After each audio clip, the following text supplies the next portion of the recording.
नमस्कार दोस्तों मुझे आप सबका प्यार बहुत मिलता है। आप सब मेरी वीडियो को बहुत लाइक्स करते हैं और देखते हैं। आपका तहे दिल से धन्यवाद करता हूं। दोस्तों आज मैं जिस टॉपिक पर वीडियो बनाने वाला हूं उसका बहुत ही सेंसिटिव मैटर है। मैं आपको बता दूं, बहुत ही सेंसिटिव पॉइंट है, वैलिड पॉइंट है। आखिर अफोर्डेबल हाउसिंग कहाँ है?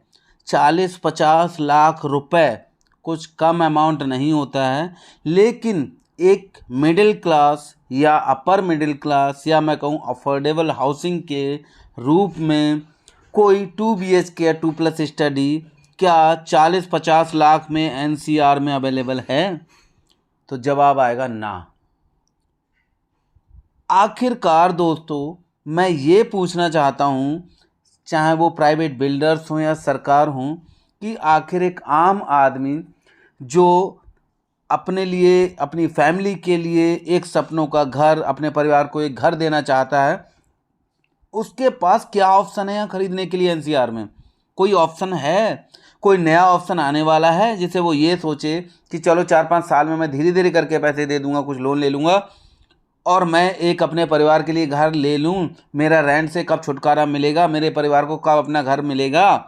ताकि वो अपने बच्चों की शादियाँ ये कह के कर सके कि उसके पास अपना घर है। दोस्तों ये इतना सेंसिटिव मैटर है, लेकिन इस मैटर के बारे में कभी कोई सोचता ही नहीं है। इस पॉइंट के बारे में कभी कोई सोचता ही नहीं है, कभी कोई वीडियो बनाता ही नहीं है।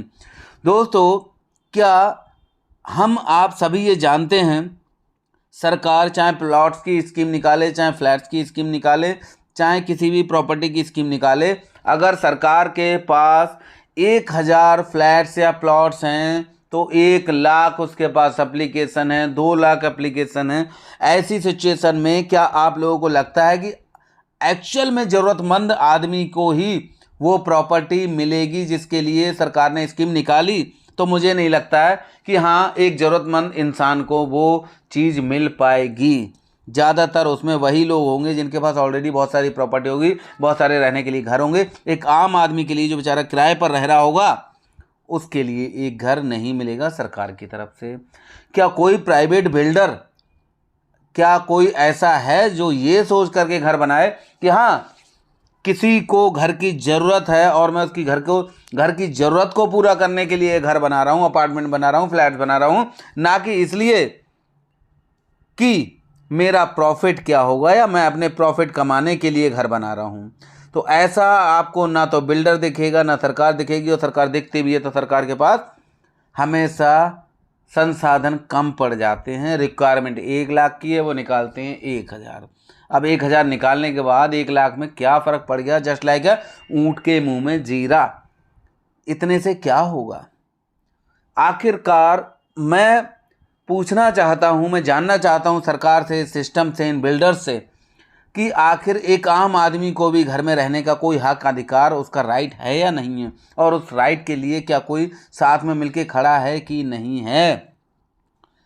आप पिछले कोरोना टाइम से पहले जो प्रोजेक्ट चल रहे थे वो या रुके हुए पड़े हुए हैं, अधूरे पड़े हुए हैं। उनमें अफोर्डेबल हाउसिंग के रूप में कुछ फ्लैट्स, कुछ प्रॉपर्टीज़ लोगों को मिली थी, लेकिन वो ऐसे अफोर्डेबल हुए कि वो जिन लोगों ने खरीद लिए वो आज तक कभी उनसे निकल ही नहीं पाए। जो निकल गए उनका नसीब है।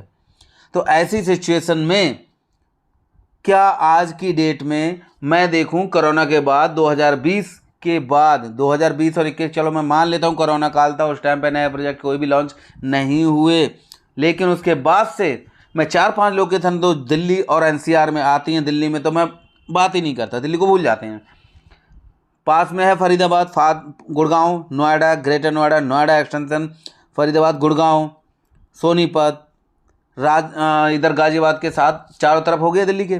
अब आप बताइए, इन चारों तरफ दिल्ली के कौन से अफोर्डेबल हाउसिंग किसी बिल्डर ने या सरकार ने निकाले कि हाँ 1 lakh flat, 10,000 flat, 50,000 flat, plots? कुछ भी निकाला? कुछ भी नहीं निकाला। आखिरकार मैं जानना चाहता हूँ, ये लग्जरी के चकाचौंध में एक आम आदमी को जो भीड़ का हिस्सा एक बना हुआ है, उसके लिए भी कोई कुछ सोच लो, ताकि उसको भी घर परिवार को रहने के लिए एक घर मिल जाए जिसे वो कह सके कि वो उसका अपना है।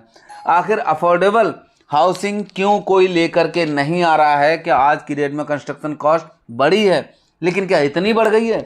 अगर हम आज से 5-7 साल पहले, 8-10 साल पहले चले जाते हैं, 12, 14, 13, 15, 16 में जब नोएडा एक्सटेंशन बस रहा था, तब से क्या इतना ज़्यादा सब कुछ बढ़ गया कि जो 25 से 30 लाख के फ्लैट वहाँ पे लॉन्च हो सकते थे, आज की डेट में वहाँ पे नए फ्लैट लॉन्च हो रहे हैं तो कोई भी 1 करोड़ से नीचे का है ही नहीं। क्या 40-50 लाख रुपए में किसी आदमी के लिए कुछ मिलेगा ही नहीं? अगर नहीं मिलेगा तो आदमी जाएगा कहाँ? और सबसे बड़ी बात ये कि नॉर्मली आज की डेट में ज़मीन मिलती नहीं है, और ज़मीन की कमी को पूरा करने के लिए आया अपार्टमेंट फ्लैट का सिस्टम कि एक प्लॉट लेना 100 गज का, 50 गज का आदमी को इतना भारी पड़ता है, फिर उसे बनाना वो उससे भी भारी पड़ता है, वो ना कभी ले पाएगा ना कभी बना पाएगा। तो इसलिए उस चीज़ को सब्स्टिट्यूशन के रूप में एक नई चीज़ आई जिसका नाम दिया गया अपार्टमेंट्स या फ्लैट्स। और उन फ्लैट्स को हम क्यों कह रहे हैं सब्स्टिट्यूट आया?